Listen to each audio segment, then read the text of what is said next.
عقد البيع هو واحد من أخطر وأهم العقود في القانون المدني، لأنك ببساطة بتنقل ملكية مقابل ثمن. فلو العقد فيه مشكلة ممكن تخسر الملكية وتخسر فلوسك.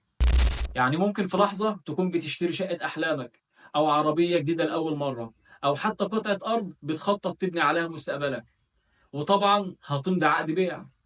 لكن السؤال، هل العقد ده صحيح؟ هل مكتوب بطريقة تحميك؟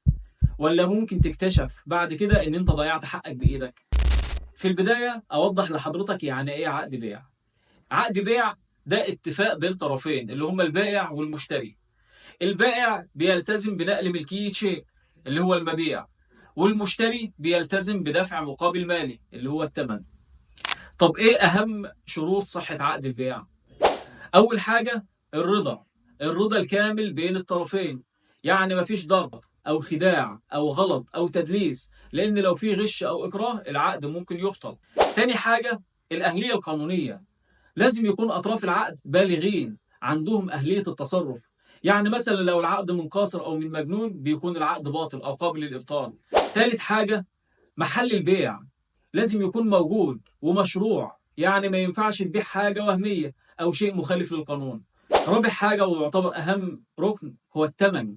لازم يكون حقيقي ومعلوم، يعني ما ينفعش تكتب في العقد مثلا إن البيع ده مقابل ثمن هنتفق عليه في المستقبل، أو تكتب ثمن صوري عشان تتهرب من الضرائب مثلا. من الكلام ده نفهم إمتى يكون عقد البيع باطل أو قابل للإبطال.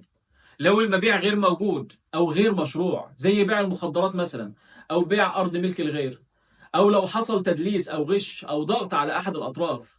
كمان لو أحد الأطراف ناقص الأهلية أو عديم الأهلية، أو لو الثمن صوري أو غير حقيقي. فالتحذير اللي عاوز أوصله لك: إياك تمضي عقد بيع بدون ما تتأكد من بيانات البائع، سند ملكية البائع، خلو المبيع من أي حقوق للغير، وتثبت بعقد البيع سدادك لكامل الثمن، وتشوف إمكانية التوثيق أو التسجيل.